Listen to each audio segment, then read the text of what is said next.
திருக்குறுங்குடியில நம்பி வடிவழகிய நம்பி சுந்தர பரிபூர்ணர் அந்த பெருமாள் எழுந்துள்ளி இருக்கிறார். அங்கே நம்பாடுவான் மத்காய கண்ணொத்தன் இருந்தான். பாணர் குலத்தில் பிறந்தவன். அவன் ஏகாதசி தோறும் மலைக்கு மேல போவான், பெருமாளை சேவிப்பான், தான் கையில வச்சிருக்கிற வீணையை மீட்டுவான், ஒரு ராகத்துல பண்ணை செய்து பாடுவார், பெருமாள் ஆனந்தமா ஏற்றுக்கொள்வார். துவாதசி அன்னைக்கு முடிச்சுட்டு திரும்பி வந்துடுவான். இது ஒவ்வொரு தடவை நடந்துட்டு இருக்கு. கார்த்திகை மாசத்து ஏகாதசி அன்னைக்கு இந்த நம்பாடுவான் மேல போயிட்டு இருக்கான். வழியில ஒரு பிரம்ம ரக்ஷஸ், ஒரு ராட்சசன் இவனை பிடிச்சுடுது. இப்போ நான் சாப்பிட போறேன், ரொம்ப நாளா ஆகாரம் இல்லாத சமப்பட்டுன்னு அப்படின்னு கெட்டியா பிடிச்சிருந்தது. அவனும் கவலையே படலை. எனக்கு என்ன பெருசா வச்சிருக்கு, எப்ப பெருமாள் கூண்டு போவார் தான் காத்துட்டு இருக்கேன். ஒண்ணு செய், நீ இப்ப என்ன பிடிச்சுக்காதே, போய் நான் பாடிவிடுறேன், பாடிவிட்டு அவர் ஆனந்தப்பட்டுடுவார். அந்த கைங்கரத்தை முடிச்சுட்டு நேரம் நான் திரும்பி வந்துடுறேன். யாரானு திரும்பி வருவானா, நீ என்ன முட்டாளா, நான் முட்டாளா, உன்னை சாப்பிட போறேன்னு தெரியும், நீ திரும்பி எல்லாம் வரமாட்டேன்னு கையை கெட்டியா பிடிச்சிருந்தது.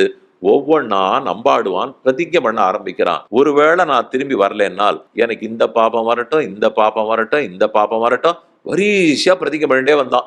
அது எதுக்கு விடல, வாசுதேவனான பெருமானோட மத்தொருத்தர் சமமானவர் என்று சொன்னால் என்ன பாபம் வருமோ, தஸ்ய பாபேன லிப்பேயம் என்று சொன்ன உடனே பிரம்மரக்ஷத்து பயந்து கை விடுது. அவங்கிட்ட விடை பெற்று கொண்டு நேர போனா, பெருமாளுக்காக பாடினா, ராத்திரி முழுக்க பாடிட்டு கார்த்தால விடியல்ல கிருகிருன்னு கீழே இறங்கி நேர திரும்பி வரான்.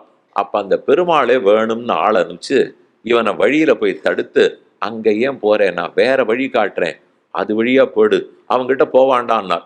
இப்படி எல்லாம் எனக்கு வஞ்சன மட்டத்துக்கெல்லாம் தெரியாது, நான் பரம பக்தன், அவன் சொன்ன வார்த்தையை நான் மீறவே மாட்டேன், திரும்ப அவங்ககிட்ட தான் போவேன். நேர போய் நின்றுட்டான். இப்படி ஒருத்தன் வந்ததை பார்த்த உடனே அவனுக்கு ரொம்ப தகைப்பு. இப்படி ஒருத்தன் வருவான்னு அது எதிரே பார்க்கல. நேரம் வந்திருக்கார், அது சட்டுன்னு சாப்பிடணுமோ இல்லையோ. அவன் சொல்றான், நீ சாப்பிட்றேன்னு சொன்னே சாப்பிடுங்கிறான். அது தொடவே மாட்டேங்கிறது.